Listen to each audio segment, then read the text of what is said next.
the history of our people, the history of the Highland clans. The clan folk, a cold, harsh, jagged edge history. From the lands that we farmed, from the cold, rugged peaks of the mountainside that gave birth to us. What we defended, our loves, our language, our music, our wives and our bairns. The very reasons we took up the weapons of our ancestors, from the claymore to the evolution of these weapons. Aye, we were taken from the young ages of 7 years old and put into foster care so we could learn to use these weapons, but all in the defence of that which we loved, all in the defence of our language, our music, our song and our dance.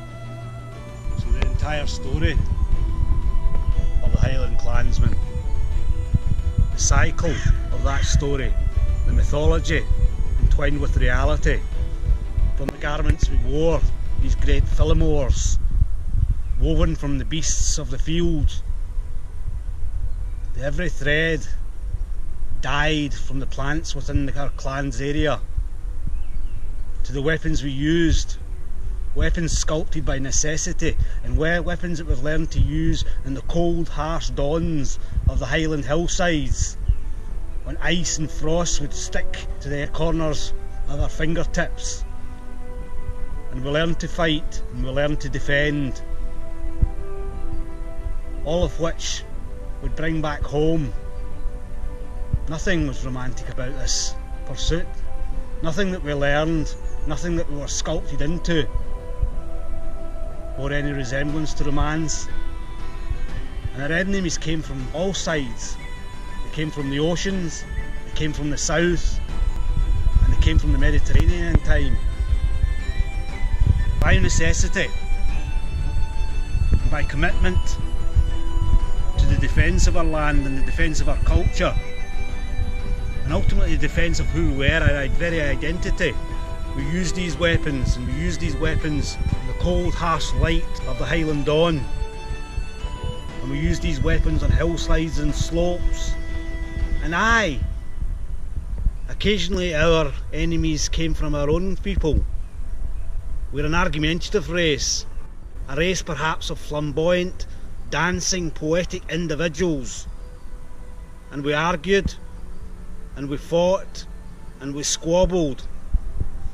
We defended and rose for our chieftains, but not through romance, not through some idea of clan, family, love and life. We lived on this land, and that was that land we have to defend. And consequently the land rose for us in times in our history also.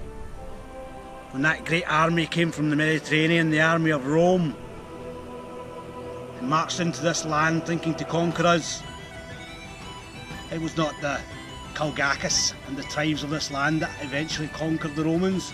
The Romans were conquered by the harshness of the wind, the weather, the cold, the rain and the swamps.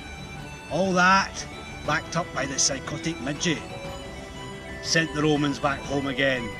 And so the link to the land, and the link between the land and the people, is unbreakable. And for centuries we were the guardians of this land. Perhaps an issue that is now misunderstood or forgotten. And the story ends there, on Culloden Moor, 5 miles from Inverness, where we had been dragged by the Stuart monarch who wanted to put himself back on the throne of our land.